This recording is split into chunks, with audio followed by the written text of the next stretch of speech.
come, broken with their brokenness, and they're expecting you to be able to meet all of their needs without being able to see the human side of the pastor as well. And they're expecting you to do it and being able to do it because you have God on your side. So you got to do it. That this is what the word says. Right. I'm putting these demands on you because they expect for you to give. Yeah.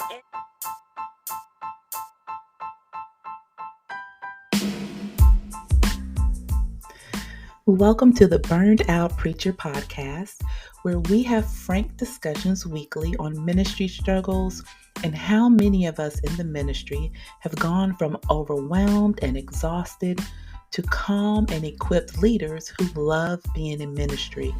I am your host, Monique Addison-Stinson, Burnout Prevention Coach for Ministry Leaders. Are you ready to overcome burnout? If your answer is yes, then keep listening.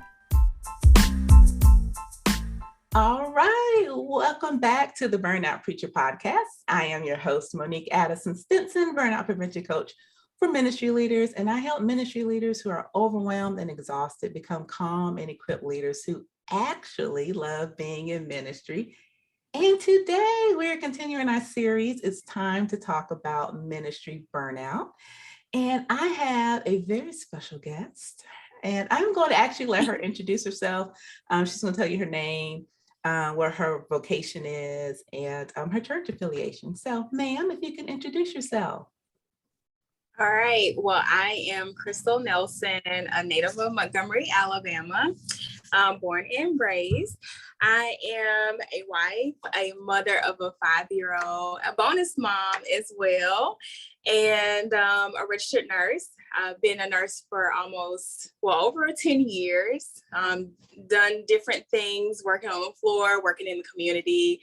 I currently am a navigator, kind of assisting patients to prepare for surgery.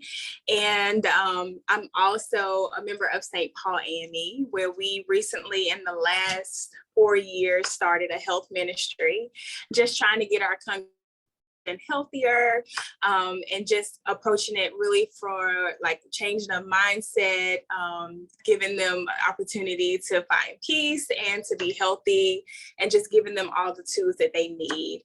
And so I've been kind of assisting with developing that. We recently have a new HIV awareness program that I am heading as well. And so we are so excited about what we're able to do for the community and offer some resources. And that's just pretty much been my thing, connecting people to resources, getting our community access to care. That's really big for me. And so this is just kind of in line of what I love to do. So I love that. Thank you for all that you're doing, actually. And woo woo for AME. Okay. I am a fellow AME. Right. I'm an AME-er as well. So thank you so much for coming on, Crystal. And I always start off with, tell me what your definition of ministry burnout is. And that's because just to give you a bit of a background, I was called to work with ministry leaders in the area of burnout, trying to help them overcome burnout. I noticed when I was in the ministry, most ministry leaders, particularly pastors, were suffering from burnout, and they didn't know it. And God called me to rebrand. I had a different business and called me to rebrand. I reluctantly did it. I was like, I don't want to do that. But I finally did what I was supposed to do. And here I am working with ministry leaders to help them overcome burnout. And one of the reasons why I start off with, tell me what your definition of ministry burnout is because I'm finding that a lot of ministry leaders don't realize that what they're dealing with is actually burnout. So from a clinician type of standpoint, or from a nurse standpoint, what is the What's your definition of burnout? And we can possibly equate that to ministry burnout as well. Yeah.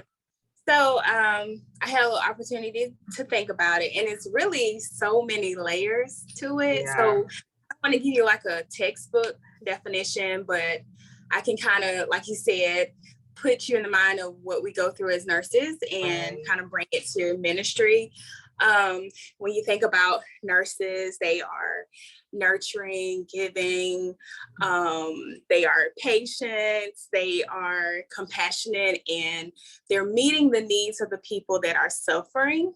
And a lot of times we're in these environments where it's an acute situation, it's high stressful levels, and you're trying to get people back to being well.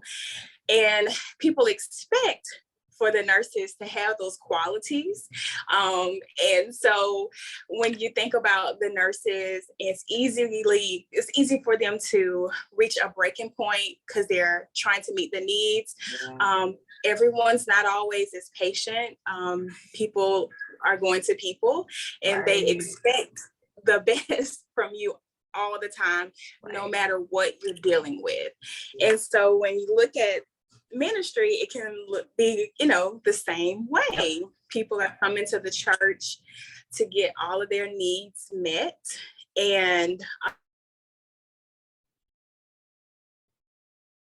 things, causing them to be sick, financial things, domestic things, generational situations that kind of keep people bound. People are looking for this freedom and this just sense of being whole and just trying to figure this thing out. And so they come to your church or the ministry, and they come, broken with their brokenness, and they're expecting you to be able to meet all of their needs without being able to see the human side of the pastor as well. And they're expecting you to do it and being able to do it because you have God on your side. So you got to do it. That this is what the word says. I'm putting these demands on you because they expect for you to give. And sometimes people don't always see that it's not always about receiving. And that one person, it can't be on the shoulders of one person. So all of those things that I listed, it's just really overwhelming when you think about the social injustice, racism, those things that I listed, domestic issues, generational things. Just speaking about it, it's very much so overwhelming. And then when people expect you to meet those needs and to be experts about it, and that may not necessarily be that minister's area of expertise. It's demanding. And then when you truly have a heart for serving and you have a compassion for those that are suffering, it can be a lot. And so that's just one layer to it. Personality. Type A, that's me all day. Perfection. Like I striving for perfection. And it's a kind of a thin line between perfection and spirit of excellence. I know, right? So that's one thing. And then me being an advocate, trying to meet the needs of those. It's another thin line that I had it in my notes that I wanted to mention, but it's another thin line between being selfless and doing works. It can easily shift into people pleasing. And so so let's look at the root of that. Are these works, are you trying to do good? And it's not always about works, but there is an aspect of grace to it. But when you're people pleasing, trying to get it right, taking care of people, You know, you're looking at what will the community say? What will they say if I don't show up? What they gonna say if I don't do what I said I was gonna do and I'm tired and I just can't make it? And so that's a layer. And then the last layer that I want to talk about was like your foundation and what are you rooted in? Because I know in the past I worried a lot. And so what are you operating in fear, worrying? What is your relationship with God look like? And are you making moves because you think if you don't get it done, it won't get done, versus are you allowing God to work through you and directing what your path is going to be? So burnout is a combination of a lot. You have hit on so many, and you're right. It's like this onion. There's like all of these layers that you have to pull back, but they all make that onion, right? And so, yeah. Oh my gosh. And you stepped on my toes with the perfectionist. That is so me. Yeah, it's me. It's me. It has to look like this. It has to move like this, because you know what your goal is, and you know what your vision that God has given you. And so if it doesn't go like this, then it doesn't settle in my spirit, right? Right. Oh my gosh. That is so me. That is so me. Yeah. And I know so many ministry leaders who have that, particularly pastors, and the people pleasing is huge. And then the one you said that they I can't remember. I think it was the last one. They don't get help, basically. They don't get any help. They don't allow people to help them. And those are, even work with my clients, I'm finding that is huge. I cannot tell you how many pastors they just don't allow people to help them. They don't seek out help, or if they do have help, they still won't let the people help them. Like, they won't help. They have their assistant help them. They just keep doing everything on their own. It's tough being vulnerable, though. Yeah. I mean, you don't want to appear weak. It's tough admitting that you're not perfect. It's, even though we say it, right, in the back of our mind, it's like, I can do it. So yeah, I mean, it is, especially if we're talking about males that are, it's just different. Men think differently from females, and so we are blessed to have Pastor Lover. She's a female pastor, and it's a lot on her, but I think she does recognize that sometimes you just need a break and a time to pull away, and that you can't do everything. And what she does is build a community that she can call on different people to do different things. So perfect.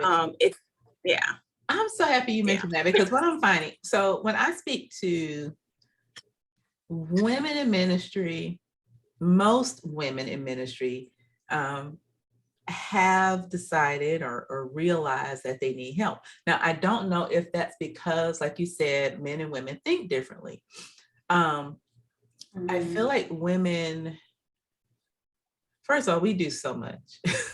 Not saying men don't do it. I'm just saying. Absolutely. It's just a lot on women, right? Aside from bringing humans into the world, we're supposed to raise them alone a lot of times. We're supposed to still work and be the providers. We still, if you're married, then you still gotta be all and do all for your husband. And then Lord knows if you're accepted, if you accepted your calling into the ministry. Oh my goodness. Right. So that's a whole nother, it's just crazy, but I'm finding that a lot of women in ministry are realizing that they need help and they seek it out and get help. A lot of the men in ministry don't do that. And I really like that you said because of the personality. And so that is huge. That is huge. Tell me a little bit more about your pastor, if you will? Because I'm so happy to hear that it's a female. I may reach out to her to see if she would if she would come on the podcast. Well, she truly has a heart for the community, and she's a get it done pastor. Like, there's probably nothing that you can present to her and she won't be like, let's get it done. Wow. You know, she is the first female pastor that we've had at our church. And it's the home church of Rosa Parks. So that is a major thing. Right. Yeah. And so I don't know how she does it. I'm just going to say that. Yeah. The church life has grown. You really see the fruit of, you know, just of when she started and where we are now. We have different programs. We're serving the community. We're starting a whole HIV awareness program where we're actually being able to test individuals. They feed the seniors, they feed the community. And she's very open to just really looking at things differently. Like, her perspective is different when it people and meeting people where they are. So I love that. She may be a type A too. She does things in excellence as well.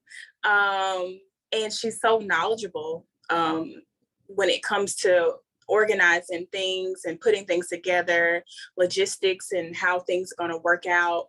And a lot of times when you think about the older generation, you know, younger people may say, well, they haven't really trained us. They don't really prepare us to take over. Yeah. She's always pulling at the younger generation, and not just pulling and saying, do this and let me watch you fail. But, you know, in a loving way, if there's something that needs to be corrected, she will say, when you do this, do it like this. And you're like, oh, okay, because I didn't know. You know, she is teaching and she's trying to prepare the next generation. She's very concerned about the children and making sure that they have an opportunity to be exposed to different things. So we are really blessed to have her. Yeah. And to have a concerned pastor. Yeah. I may need to talk to her because just from what you just said, totally different from a lot of the males that I've spoken to, especially with her doing some sort of succession planning, or at least preparing the generation behind her to, I don't know, be prepared and trained so she can pass the baton. And I'm finding that a lot of pastors aren't doing that.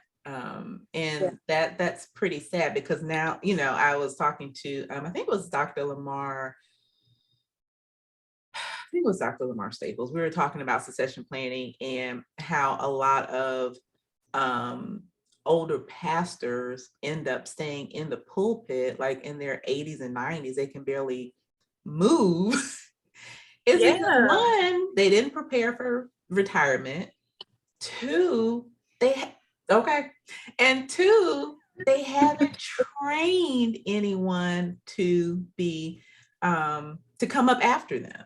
So there's just no succession planning, no training, no preparing the next generation. So I'm so happy she's doing that. That's awesome. Yeah. I'm excited and blessed to be able to have a pastor like that. So, and then she does your, you know, your normal things. She knows who's in her church. She's going to show up, you know, for funerals, your extended family. She's concerned. And so she does do those things as well. Perfect. Perfect. I love that. So talk a little bit about because you're a nurse, and we just went through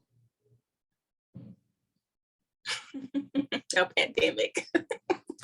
Still here, right? I was working in, so my corporate background is human resources, and I was working with a major hospital during COVID. So the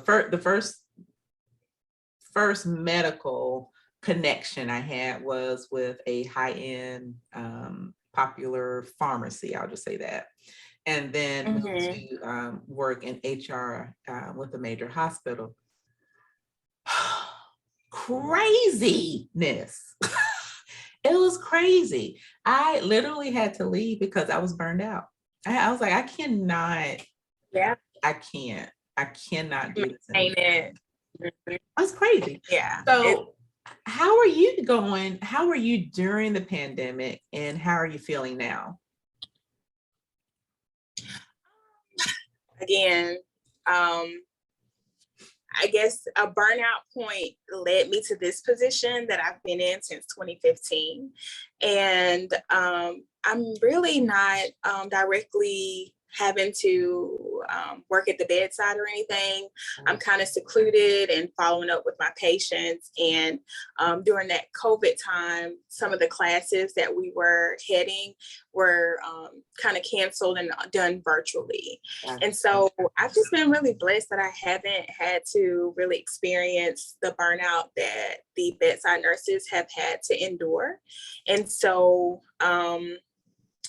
it really gave me an opportunity, like when the world shut down, even though I continued to come to work, but it kind of slowed life down a lot for us. And so my family was really able to connect. I think either you made a connection with your family, or it just really highlighted some areas that, you know, you weren't going to be able to deal with. So thankfully, you know, it just really made us come closer. So That's good. I can't really say that and God protected my family, that we have not experienced loss due to COVID. My friends are still here, their family's still here.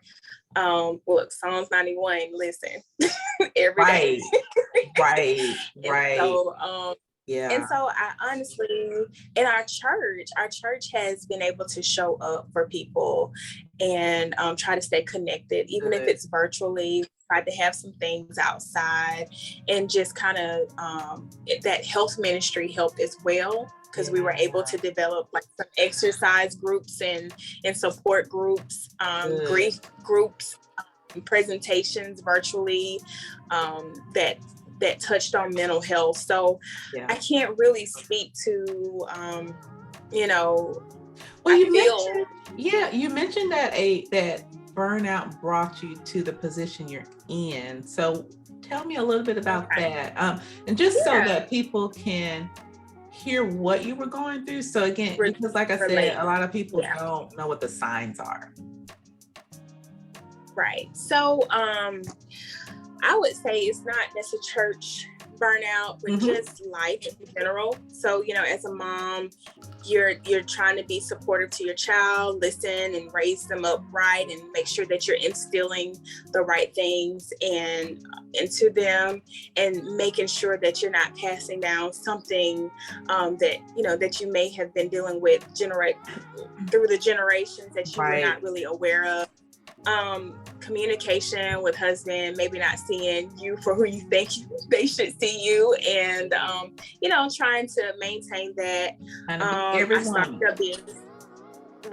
I started a business, and that really pulled a lot of time away from my family. So that caused a lot of strife, you know, during relationships.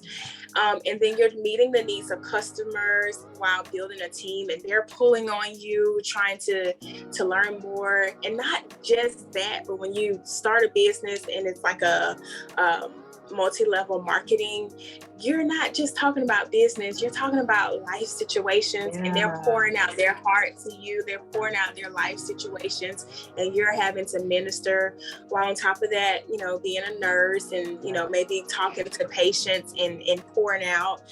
And then your own demands of you trying to be successful, what that success looks like. Are you losing yourself in what your definition of success is, or what God has deemed successful for you. So just being pulled in so many different directions, being available for the church, and just kind of losing yourself and just going through the motions, spinning your wheels, and just really being exhausted and tired and forgetting what you were really doing all of those things for. And it can present itself through anxiety attacks, which I have had in the past. It's like a feeling like you're dying, can't catch your breath, heart beating fast. And you just really don't know what's going on. Well, that's possibly an anxiety attack that you're having. And that's what I was experiencing. So I was really at a breaking point where I just kind of just broke down, and my relationship with God is not where it was like it is today. And I just was seeking balance and just some peace and some joy, because I'm like, this can't not be life. I'm trying so much to do everything and be successful and be the perfect wife, the perfect mom, the perfect nurse, the perfect church member, minister everybody, have a great business, and you can't really do it all. And it's just like you can't sleep, you're tired, you wake up and it's like you didn't go to sleep. And it can present itself too with weight gain. I gained a lot of weight. And also all of this was going on when I didn't even realize that I was suffering from grief from a miscarriage that I had previous years. So it's just a whole bunch putting on top of each other, adding to it, the being weighed down. And that I was burned out. I was not functioning like I should, and the life that God promised abundantly, it wasn't there. It wasn't there. Right. So it's so interesting because you said, I don't have an example for ministry burnout, but everything you just mentioned was exactly what I've heard pastors and ministry leaders deal with in the church. So thank you for sharing that. I can totally relate. Everything you just said, I can totally relate to. And like I said, my past guests, the same thing. They're dealing with the exact same symptoms when they felt like they were dealing with ministry burnout. Everything you just said is what they were dealing with. So thank you for sharing that. Like I said, I'm trying to share as much as I can and as often as I can what the symptoms are, so that ministry leaders can recognize it and then seek help sooner. Because I don't want to see, there's been there's actually, I think the number was 1,700 pastors are leaving the pulpit monthly. Yeah. And it's because it's a heavy weight. It's a heavy burden that, sometimes they probably feel like they're by themselves. I mean, in this. And I know I said it's not church ministry, but it is those things I use as a ministry, because I did uplift and I did encourage and, essentially, at the end of the day, offer some hope, for them to continue to keep going. So, sometimes when people don't understand where you're and they can't see the total vision, it does lead you to like, what am I doing this for? I just want to give up. Right. And you mentioned something earlier about I'm trying to think exactly what you said. I can't remember verbatim, but mainly pastors, the congregation goes to the pastor and expecting the pastor to solve their problems, right? Yeah. And so my past guest, I think it was again, Dr. Lamar Staples, we were talking about the same thing, basically. The congregants are going to the pastor for every little thing.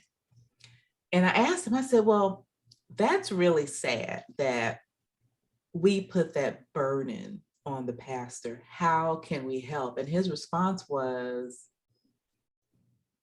develop your own relationship with God. And I was like, that's it right there. That's it. Listen, one of those things that you addressed was like, how did you recover? And that is it.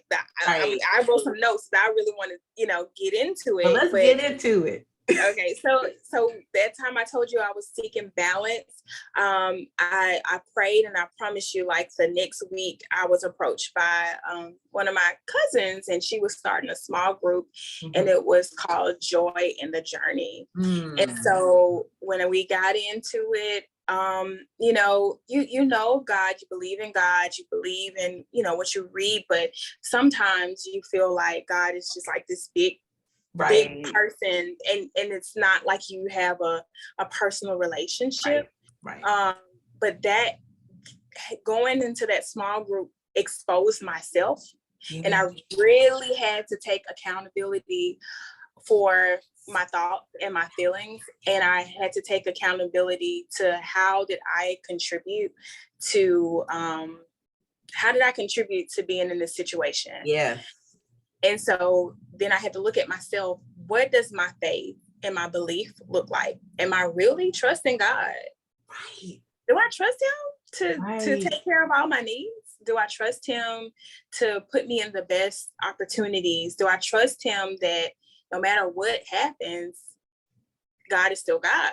Like, I had to see myself and look at my brokenness, and in that same looking at yourself, it helps you to view others in that same light and be able to extend grace and meet people where they are. So it's some self-work that has to take place. So happy you said all of that. Self-work is the key. And like you mentioned, remembering that God is present. He is omnipresent, and he is with you in the situation. And do you really believe he can help you? Like, do you really believe he can deliver you? You have to because if we did, and this again, where self-reflection comes in, if we really believe that, why are we stressed out? Right. And that's what I had to say to myself. Go ahead. Yeah, and I was just gonna say, even though I said kind of see ourselves, meaning like seeing our flaws, but you also need to be able to see yourself how God sees you. And and I didn't see myself as enough, so now I'm scrambling trying to make myself enough. Right, because he does. He's good and very good is what he created. Masterpiece. Masterpiece. Absolutely. So we're already enough. And I feel like a lot of ministry leaders have the same, and they do, because my clients and past guests, they have the exact same struggles and fears that we have, but it's 10x because they're the ministry leader. Yeah, you shouldn't have those thoughts. You shouldn't have those issues because you know God. You know God better than me. God is the same God that created every single one of us. And we're all human beings. And at the core of what I tell my clients is you're a human being. Forget about your title. You're a human being just like me. You have the exact same fears, feelings, everything. Just because you're the pastor doesn't mean that you're and I go back to Dr. Lamar again. He said call him Thor because people think he's like half human, half God. And I really feel like that's what we have done to our pastors, unfortunately, is treated them like they're half human, half God. Actually, I don't even think we remember that they're human. And that's why they're struggling in the pulpit. And it's just been very difficult. So I'm so happy you said that. You definitely have to check yourself and make sure that you're not idolizing a man, Right. Yeah. So God moves through them. You should be, not your own relationship. Right. Yeah. Have your own relationship. And I was also telling him that I don't call my pastor for hardly anything. If I call my pastor, it's because and he knows if I'm calling, she really needs me. Because I have my own relationship with God. I don't need him to pray over every single thing. Yes. And I promise you, sometimes you'll hear people like pray, ask somebody to pray, and I'm just like, yo, like once you get it, you have your own personal relationship, and once you have established peace, the peace that God gives, you never want to lose it, and you're going to do whatever you got to do to keep it. So I call my pastor for things that need to be done, like for the community. I got to get to the church. We have this to help somebody else? Yeah. It's not always necessarily to help me. So I try not to worry her. Absolutely.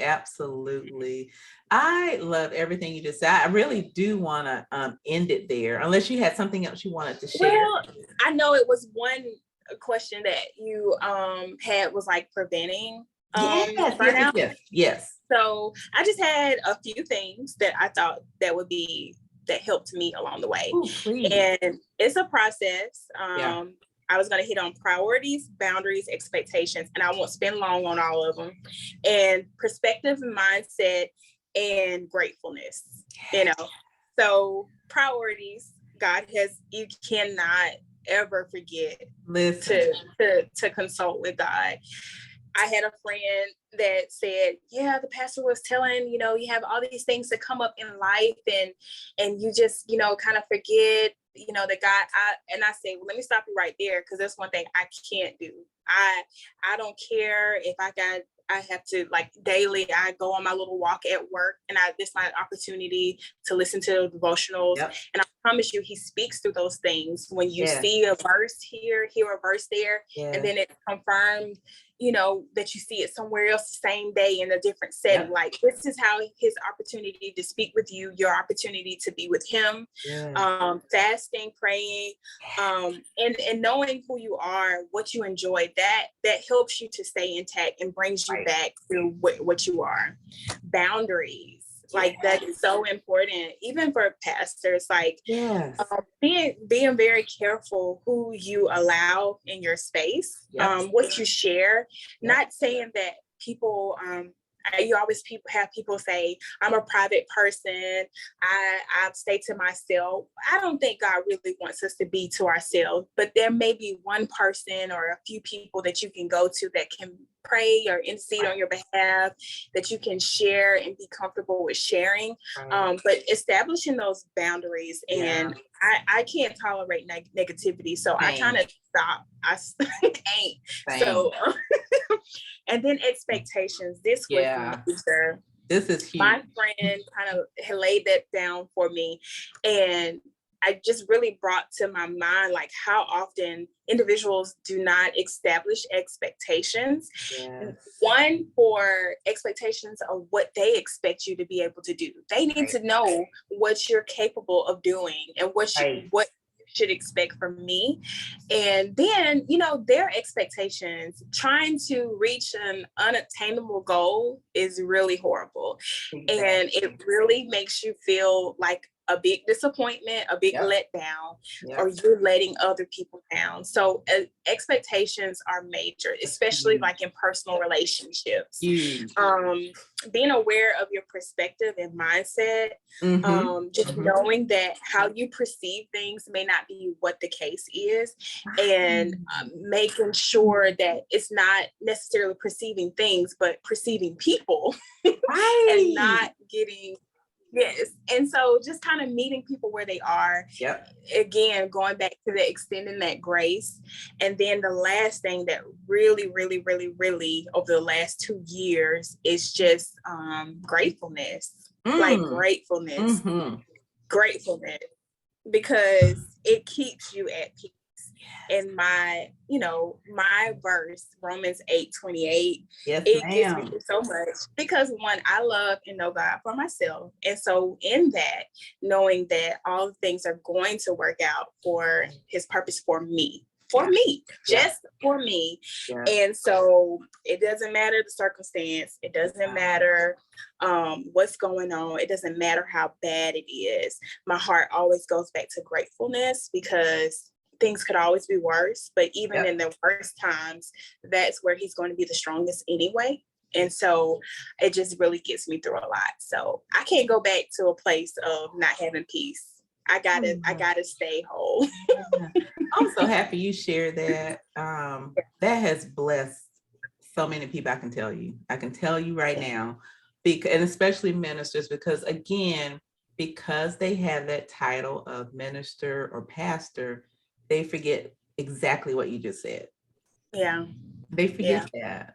And I love that you ended with just remembering and just being grateful. Keeping a journal, maybe a gratitude journal. Yes. And just going back. Okay, you got one? Write it down. Look, yes, ma'am. And this is my verse. I'm not playing. This is my, I don't know if it's glory, but Romans 8:28, that's me. Exactly. It gets me through everything. So I'm telling you, so when you get to those moments that, you know, you're down and maybe you forget, because you're human, because you'll forget something. Go back and read that journal and you'll be like, look, I remember that time. Now I remember that time when God brought me out of a situation I didn't think I was going to come out of. Yes. And that will then just make you feel so much God. Better. Come on, God. Exactly. Have so many moments when I'm just like, same. For real? Same, girl. You did that. Okay.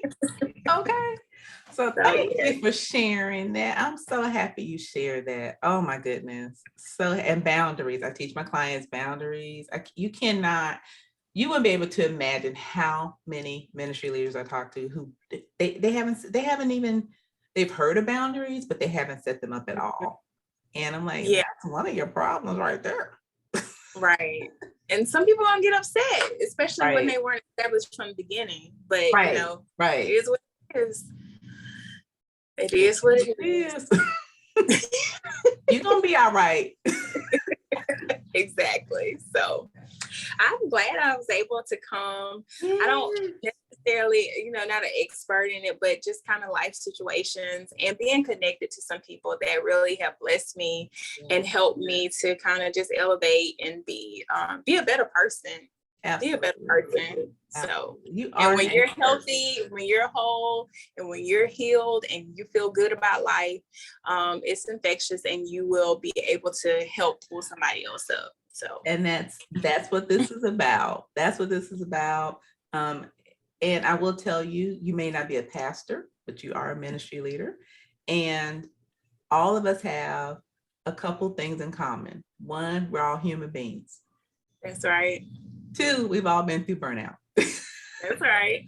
And so I just want to share, because in the church, we give this aura of perfection and that we all got it. And that is not the case. I think T.D. Jakes said that the church is a hospital. And that's exactly what it is. It's filled with sick people. And it's also filled with people who've recovered. And I feel like we need to talk about that recovery period more. And that's what I'm trying to do on this podcast. Yes, absolutely. Well, yeah, I'm so happy. You were good, girl. First time for everything. You were good. I'm telling you, I appreciate that. So let everybody know where you are. I know you're going to send it to me in an email, but just let people know where they can find you, because you said that your profiles were public. Yes, it is. I'm, I have a very common name. So it's Crystal Nelson on Facebook, but I am in Montgomery, Alabama. The church is also a public page, St. Paul AME, and that's Montgomery, Alabama. I'm going to share it with you so you'll get to know who we are. But if you're also interested in having information about the HIV awareness program, it's the initiative is She Looks Like Me on Facebook, and on Instagram is she_looks_like_me. And so that may be something that you're interested in. We do free, we'll start free HIV testing, linking people to resources and kind of talking about information about prep. So very passionate about that and excited for that. So I'm excited that you guys are doing it. Send me all of that because I will add that to the show notes as well. And so that way we can get the word out about that as well. But thank you, Crystal. You were awesome. So hang tight. I'm going to go ahead and end it here. And I'll talk to you guys later. Bye.